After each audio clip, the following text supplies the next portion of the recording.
விழுப்புரம் மாவட்டம் விக்கிரவாண்டி வட்டம் கண்டாச்சிபுரத்தை அடுத்த கடையம் கிராமத்தில் பழமை வாய்ந்த ஸ்ரீ சூலப்பிடாரி அம்மன் கோவில் தேர் தூக்கும் திருவிழா ஆகஸ்ட் 11 காலை 8:30 மணியளவில் ஆத்திலையம்மன் கோவிலுக்கு சென்று அபிஷேக ஆராதனை செய்து வருதல். மாலை 4 மணியளவில் ஸ்ரீ முத்துமாரியம்மன் கோவிலில் இருந்து குடை கலசமும் அக்னி சட்டி எடுத்து வருதல். 2 ஆண்டுக்கு ஒரு முறை நடைபெறும் புகழ்பெற்ற இத்திருவிழாவில் ஆகஸ்ட் 11 மாலை 5 மணிக்கு விநாயகர் கோவிலில் இருந்து சுமார் 64 அடி உயரமுள்ள திருத்தேரை கடையம் கிராமத்தை சேர்ந்த இளைஞர்கள் தங்கள் தோள் மீது சுமந்தபடி வீதி உலா வருதல்.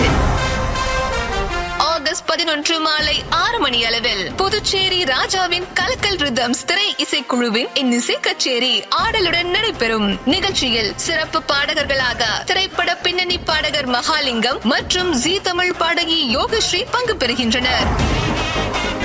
பக்த கோடிகள் அனைவரும் கலந்து கொண்டு இத்தேர் திருவிழாவை சிறப்பித்து தருமாறு விழா குழு சார்பாக அழைத்து மகிழும் கிராம பொதுமக்கள், இளைஞர்கள் மற்றும் பக்த கோடிகள் கடையம் அனைவரும் வாரீர்.